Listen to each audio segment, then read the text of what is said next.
नमस्कार। क्रिकेट रोमांच में आज हमारे साथ हैं अजय मेहरा। आप पूर्व क्रिकेटर और कमेंटेटर हैं।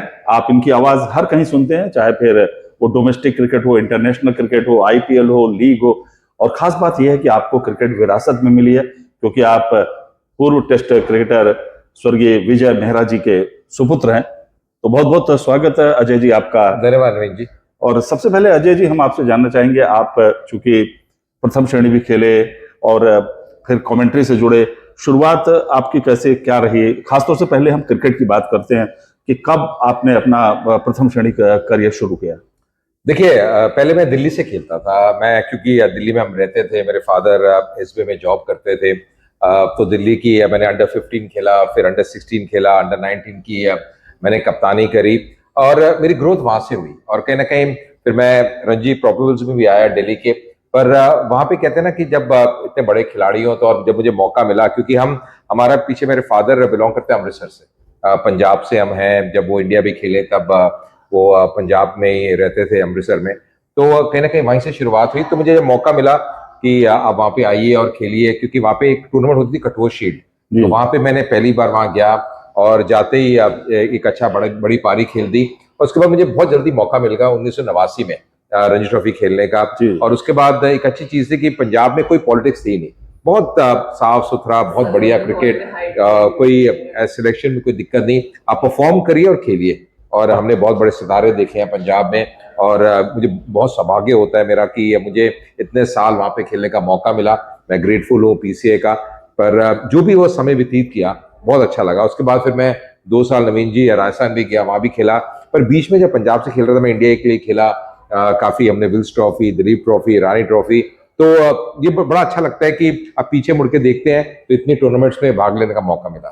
और आपका परफॉर्मेंस भी बहुत ही अच्छा रहा प्रथम श्रेणी क्रिकेट में। हमने देखा है कि आपका एक 200 नॉट आउट का योग भी रहा, डबल सेंचुरी आपने की है, ऑफ ब्रेक बॉलिंग भी अदा कदा आप करते थे, तो वो भी एक अच्छा अनुभव आपका रहा था। वो 200 रन के बारे में बताएं, क्या हाँ, वो तो 200 रन में हमेशा कहता हूँ। मुझे कई बार युवराज से बात होती है, तो उनका डेब्यू मैच था युवराज का। चलिए, मैं तो खेल रहा था काफी समय से, पर बिल्कुल ग्रीन विकेट थी। और उस टाइम क्या होता है, जोनल सिस्टम होता था नवीन जी, तो हम आपस में खेलते थे। पर जब नॉकआउट मैचेस होते थे ना, या हम बाहर जाते थे या बाहर की टीम यहाँ आती थी। उड़ीसा, आपको याद होगा, देवशीष मोहंती एक बहुत उम्दा गेंदबाज थे, राजीव सेठ, संजय राहुल, तो बहुत अच्छी टीम उनके पास थी। और ग्रीन ट्रैक, क्योंकि मोहाली में उस समय बिल्कुल हरी विकेट होती थी। आप आउटफील्ड और अगर विकेट की बात करें, आपको पहचानना बड़ा कठिन है। और जी हाँ, वो पारी अलग थी। पर मुझे याद आता है यूवी का वो मैच। कितना एक्सपीरियंस हो गया था आपको उस समय फर्स्ट क्लास क्रिकेट? करीब 7-8 साल का हो गया था। तो हाँ, बस बने रहे, नाबाद रहे। एक सबसे बड़ी वो मेरी पारी है रणजी ट्रॉफी में, 200 रन जो बनाए थे। पर हाँ, वो एक वो यादगार पारी है। बिल्कुल, एब्सोल्युटली। आप ग्रीन टॉप बता रहे हैं तो वाकई में यादगार पारी रही होगी, और विकेट जब इस तरह गिर रहे थे। अच्छा, खास बात यह है कि आप एक अच्छे खासे क्षेत्ररक्षक भी रहे, क्योंकि जो रिकॉर्ड्स बोलते हैं उसमें हमने देखा 50 के लगभग आपने कैचेस किए हैं। तो आप फील्डिंग में भी, आज का दर्जा तो काफी ऊंचा है, लेकिन उस समय भी आप फील्डिंग में जबरदस्त थे। और खासकर हम स्पेशलिस्ट जो फील्डर्स होते हैं ना स्लिप के, मैं शुरू में तो शॉर्ट लेग, जो भी नया खिलाड़ी आता है ना बल्लेबाज को, पहले शॉर्ट लेग स्लिप में करना पड़ता है। पर मुझे याद है, एक मैच मैंने राजस्थान के लिए खेल रहा था, तो मैंने स्लिप में ही, शायद वो रिकॉर्ड भी है कोई, मैंने 6 कैचेस स्लिप में पकड़े थे। तो संजीव शर्मा मालिक खेल रहे थे, तो वो मैच था, मुझे याद है, राजस्थान वर्सेस एमपी, मध्य प्रदेश के विरुद्ध मैच था। और एमपी के बाद काफी लेफ्ट हैंडर्स थे, तो स्लिप में मैंने उसी मैच में 6 कैचेस पकड़े थे। तो या एक देखिए, अब वो पीछे मुड़ के देखते हैं तो अच्छा लगता है। पर जी हाँ, मेहनत करनी पड़ती थी। और कहते हैं ना नवीन जी की परिश्रम का फल हमेशा मीठा होता है। और जितनी मेहनत आप करेंगे, मेरे फादर साहब भी बड़ी करते थे, उनका भी बहुत लोग सुनाते हैं। खैर, हमने तो देखा नहीं जब वो बड़े हुए, पर उन्होंने बहुत मेहनत की, तपस्या की, और आज जो भी है हम क्रिकेट की वजह से। वही मैं आपको थोड़ा सा अतीत में ले जाना चाह रहा था, यही कि विजय मेहरा जी की हम जब बात करते हैं, वो एक स्वर्णिम काल, वो समय पुराना। थोड़ा सा विजय जी के बारे में भी बताएं आप। बिल्कुल, देखिए, छोटे शहर से, अमृतसर से, कोई मतलब उनको कोई सिखाने वाला नहीं था, कोई कोचेस नहीं थे। और सबसे बड़ी बात है कि उनके घर में ना, एक जब वो अमृतसर में रहते थे, एक छोटी सी गैलरी थी।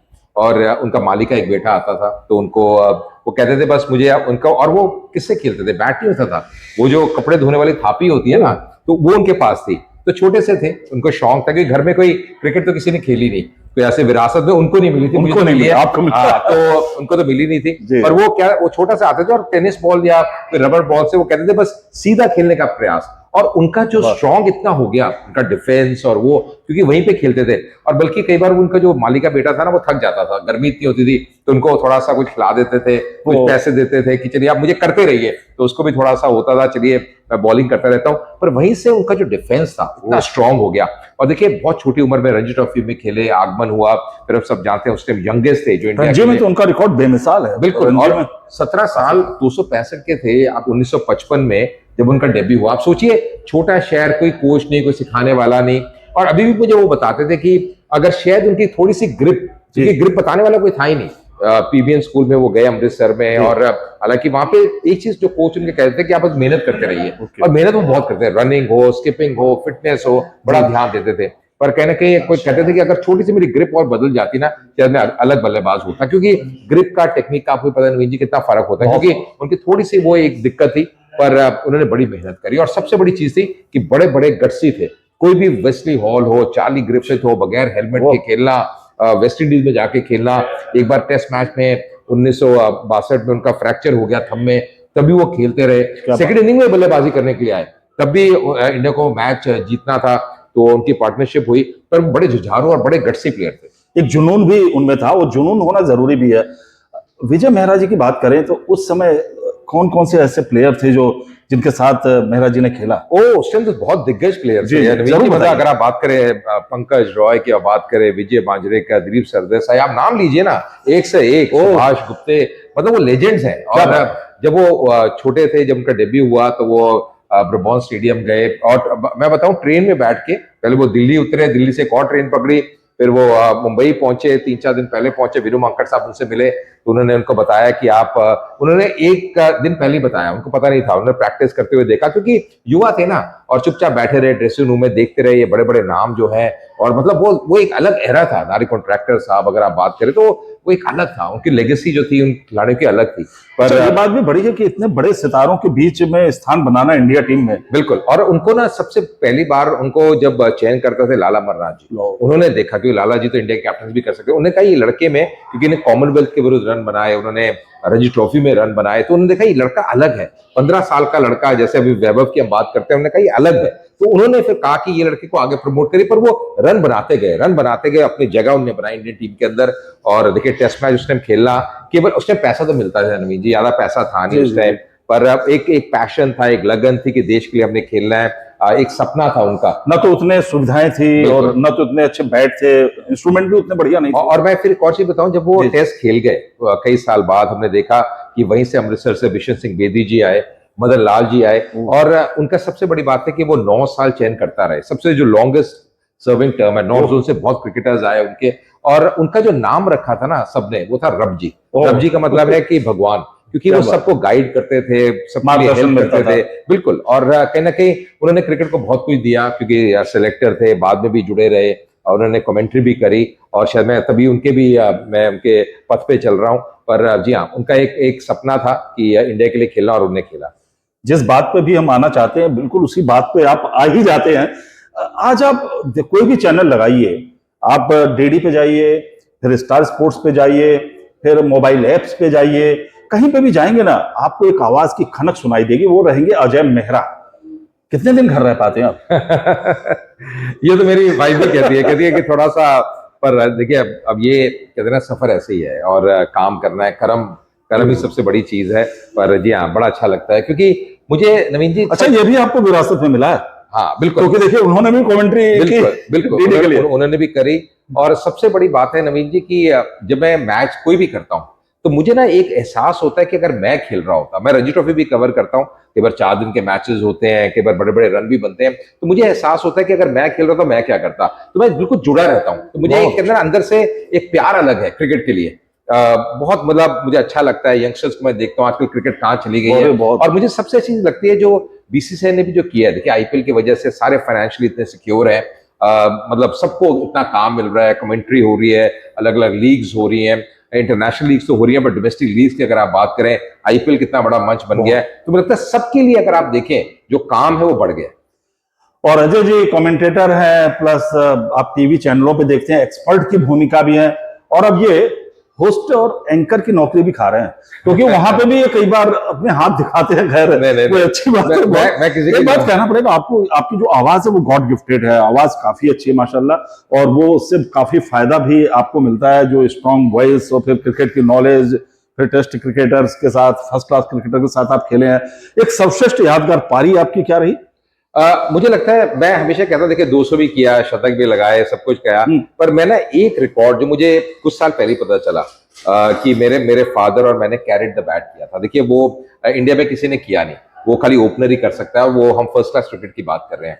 मैंने 152 नॉट आउट किए थे बड़ौदा के ऊपर, मेरे फादर ने ईस्टर्न पंजाब के लिए खेलते हुए दिल्ली के विरुद्ध किए थे 57-58 में। तो वो एक फादर एंड सन का जो रिकॉर्ड है ना नवीन, वो मेरे हमेशा दिल के बड़े करीब है, क्योंकि देखिए बहुत बहुत बड़े बड़े प्लेयर हुए हैं, इसमें कोई संदेह नहीं। इंडिया में इतना टैलेंट है, इतने बड़े प्लेयर हुए हैं, पर कहते हैं ना, अगर आप फादर ने कुछ किया और मैंने वो उस टाइम मुझे पता नहीं था जब मैंने कैरेट द बैट किया, और मुझे कुछ साल पहले जब मैं क्रिकेट छोड़ चुका हूं, किसी ने मुझे बताया कि आपने कैरेट द बैट किया, और ये एक ही है फादर एंड सन जिन्होंने ये कारनामा किया। एक एपिसोड भी आपका देखा हमने निशात के साथ, जी, तो उसमें आप बता भी रहे थे, बड़ी अच्छी जानकारी आई थी वो तक। और गेंदबाजी में ऑफ माइक एक बार आपसे बात हो रही थी, वो एक क्या पल था जब आप सचिन का विकेट, वो तो एक अद्भुत पल था, और मुझे मिला नहीं विकेट, मिला नहीं रवि जी, पर या मिल सकता था। बताइए। और सचिन तेंदुलकर में याद है, दिग्गज थे, देखिए इतने बड़े खिलाड़ी, और इंडिया के लिए इतना उन्होंने योगदान दिया। पर हम रंजी ट्रॉफी फाइनल खेल रहे थे मुंबई में, और जब रंजी ट्रॉफी फाइनल खेल रहे थे तब सचिन, मुझे याद है 86 कुछ पे थे, तो आशीष कपूर जो हमारे मेन स्पिनर थे वो इंजर्ड हो गए। तो जब वो इंजर्ड हो गए, उनके वेबिंग में कोई चोट आ गई, तो सिद्धू ने मुझे बुलाया, सिद्धू कप्तानी कर रहे थे, उन्होंने कहा आप आके गेंदबाजी करिए। तो सचिन ने पहली बॉल देखी, और वो क्या सचिन, मतलब क्या खेलता था, मेरे पास कोई शब्द नहीं है, मतलब जो उनके पास टाइम था, जैसे खेल रहे थे, और दोनों इनिंग में शतक लगाया था बल्कि। तो ये मैं पहली इनिंग की बात कर रहा हूँ, जब वो 86 पे कुछ थे, तो उन्होंने खेला, फिर दूसरी बॉल जब खेली, वो कवर के ऊपर से चौका लगाया, फिर तीसरी बॉल ने डिफेंस करी, पर उस टाइम सचिन को रोकना बड़ा कठिन था, उनकी जो हैंड आई कोऑर्डिनेशन थी, उनके जैसे वो शॉट्स लगाते थे। और उसके बाद फिर उन्होंने, मुझे याद है 5वीं बॉल ओवर की, उन्होंने कदमों का इस्तेमाल किया, आगे निकले, मैं थोड़ा फ्लाइट किया, हम एक लॉन्ग ऑन में खिलाड़ी था, और मैं उन खिलाड़ी का नाम नहीं लूंगा, पर कहीं ना कहीं उनको ना साइड, क्योंकि क्राउड आया हुआ था और गर्मी भी बड़ी थी, तो हो जाता है क्रिकेट में, देखिए आसान से आसान कैच छूट जाते हैं, आप भी इतनी कमेंट्री करते हैं। अच्छा, कैच छूट गया वो, तो नहीं, वो कैच जहां पे वो खड़े थे लॉन्ग ऑन पे, वहीं पे गिरा और चौका हो गया, तो वो उनको साइड, वो गलत डायरेक्शन में भाग गए हमारे फील्डर। और सचिन जब आए ना नॉन स्ट्राइक एंड में, तो उन्होंने, देखो सचिन की ग्रेटनेस है, उन्होंने कहा बैड लक।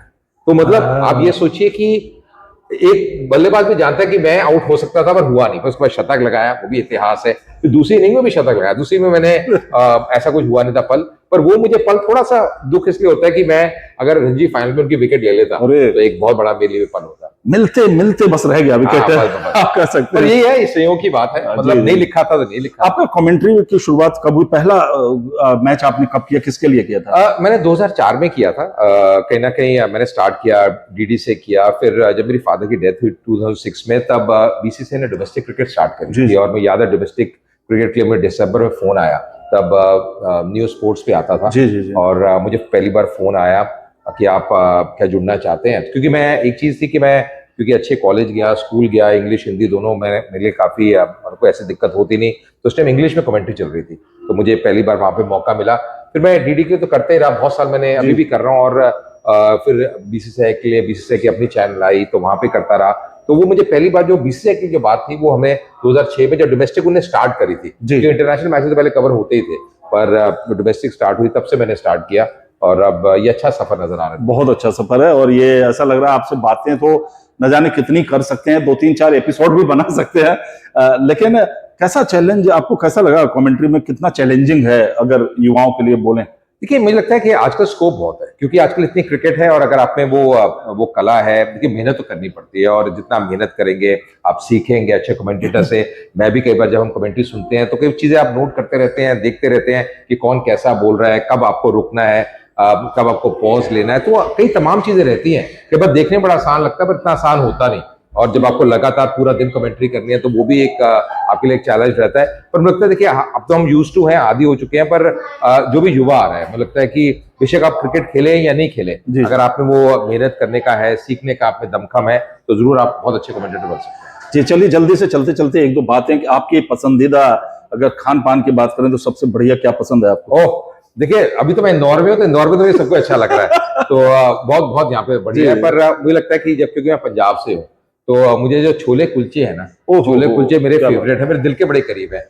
और ओह। फिर मैं क्योंकि अमृतसर का हूँ, तो मुझे लस्सी जो है, मीठी लस्सी, ओह, क्या और मैं अब मीठी लस्सी ज्यादा पी नहीं सकता, पर अब चलिए छाछ पी लेते हैं। पर मीठी लस्सी जो अमृतसर की है ना, वो बात ही कमाल, अलग है। वो हाँ, क्या अलग। बात है। और हाँ, थोड़ा सा मुझे आराम करने का तरीका क्या सबसे अच्छा लगता है आपको? जैसे फुर्सत के पल होते हैं, सुकून के पल होते हैं, हर कोई चाहता है थोड़ा आराम करे, रिलैक्स का क्या? वो मैं जब कमेंट्री भी करता हूँ ना, थोड़ा सा मैं स्विच ऑफ कर लेता हूँ, क्योंकि जब ब्रेक आते हैं ओके। थोड़ा स्विच ऑफ कर लेते हैं, थोड़ा म्यूजिक सुन लेता हूँ, थोड़ा सा वो अच्छा लगता है। क्योंकि कई बार आपका माइंड ना लगातार चलता रहता है, तो थोड़ा रिलैक्स करना भी बड़ा जरूरी रहता है। थोड़ा सा हंसी मजाक कर ली, आपके साथ कई बार हंसी मजाक कर लेते हैं, थोड़ा सा हंस लेते हैं, क्योंकि जिंदगी यही है। और ये पल है जो यादगार रहते हैं, कहते हैं ना, पल पल की कहानी है, और यही जो पल है बड़े यादगार रहते हैं, तो वो पल अच्छे लगते हैं। और संगीत भी बहुत सुकून देता है। संगीत आपको बिल्कुल। किसका पसंद है ज्यादा? अरे किसका? मैं तो एक बार जब हम रणजी ट्रॉफी जीते, तो मुझे याद है जगजीत सिंह साहब, ओहो, तो वो हमारे, क्या आवाज। वो हम लुधियाने में जीते थे, तो शाम को उन्होंने गाया था, मतलब हमारे सामने वो गजलें गाई थी। तो हम नीचे बैठे हुए थे, बिशन सिंह बेदी सर थे, आयस बिंद्रा साहब थे, पूरी हमारी टीम थी, तो उन्हें स्पेशल एक परफॉर्मेंस दी थी।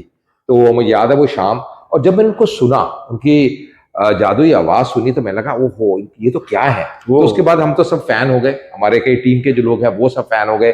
फिर मुझे याद है एक बार हम रणजी ट्रॉफी मैच खेल रहे थे गुड़गांव में, जी। तो गुड़गांव में हम हरियाणा के विरुद्ध, तो गुलाम अली साहब आए थे। गुलाम अली साहब भी बिशन सिंह बेदी जी के बहुत करीब मित्र थे, तो उन्होंने भी गजलें गाई। क्या तो बात मुझे थोड़े गजलों से मुझे ज्यादा प्यार है थोड़ा सा। ये बहुत अच्छी बात है। पसंदीदा अभिनेता ये फिल्म कौन सी रही है आपकी? वो तो देखिए मेरे मेरे फेवरेट हमेशा धर्मेंद्र जी हैं। मतलब क्या जो उनका पर्सनालिटी जो बचपन में भी था ना, मेरी मदर कहती थी कि कोई भी पिक्चर आती है मैं बंद कर देता था, मतलब हम देखता नहीं था, पर धर्मेंद्र जी जब आते थे ना किसी मूवी में, वो मेरे बहुत दिल के करीब थे। और उनकी उनकी जो एक अपीयरेंस थी, वो बात ही अलग है। जो चाल चलन था, सदाबहार जैसे एकदम। अलग और एवरग्रीन, बिल्कुल सही कहा। और बहुत बड़ी संख्या है उनके फैंस की। न जाने क्यों ऐसा लगता है आपको, सिर्फ छोड़े ना कोई बात जरूर करते हैं। एक बात और आ गई है जहन में जाते जाते, कि इतने सारे कमेंटेटर के साथ आपने कमेंट्री की, क्योंकि इंटरनेशनल प्लेयर के साथ भी आप बहुत बैठे हैं। कौन से ऐसे प्लेयर्स रहे हैं खास खास जिनके साथ आपने कमेंट्री की, और कौन आपको ज्यादा प्रभावित कर रहा है? कि नहीं नवीन जी, मेरा बड़ा सौभाग्य है कि मैंने लेजेंड्स के साथ भी हाँ, करी है, मतलब रवि भाई हों, सनी सर हों, मतलब बहुत दिग्गज और बहुत अच्छे अच्छे कमेंटेटर्स के साथ मैंने कमेंट्री करी है। और देखिए जब भी आप इनके साथ करते हैं ना, तो बहुत कुछ सीखने को मिलता है। बिल्कुल। ये ज्ञान के भंडार है, मतलब आप कह सकते हैं। पर मुझे लगता है कि जब मैं कमेंट्री सुनता हूँ, जैसे रवि शास्त्री का जो स्टाइल है, और जैसे जिस ऊर्जा से बोलते हैं, जिस जोश से बोलते हैं, क्योंकि कहीं ना कहीं आपको ये समझना पड़ता है कि आप कौन सा फॉर्मेट कर रहे हैं, फॉर्मेट के अनुसार आपको ढालना पड़ता है। क्योंकि अगर T20 कर रहे हैं, थोड़ा जोश भी आपको चाहिए कमेंट्री के अंदर। तो मुझे लगता है वो छोटी छोटी चीजें रहती हैं जो फॉर्मेट का भी अंतर है, जैसे T20 फॉर्मेट में तो अलग रणजी बात। ट्रॉफी में क्या था, ठीक है, आपको एक्सप्लेन करना है, तकनीक में ज्यादा जाना है, तो अलग अलग चीजें रहती हैं। और फॉर्मेट का आपने बिल्कुल सही कहा, वनडे क्रिकेट अलग है, T20 में जो जोश है, क्योंकि बड़े बड़े शॉट्स भी लगते हैं, तो उसका भी एक अलग रहता है, अंदाज अलग रहता है। पर मेरा बड़ा सौभाग्य है कि मैंने बहुत बड़े कमेंट्री से किया, और मुझे बड़ा अच्छा लगता है। चलिए अजय जी, आपने वक्त दिया और हमसे बातचीत की। क्रिक रोमांच के दर्शकों को भी आप देखते हैं कि बातचीत किस तरह की लगती है। जरूर आपकी प्रतिक्रियाओं का भी रहेगा इंतजार हमें। अजय जी, आप समय देने के लिए बहुत बहुत शुक्रिया। Thank you.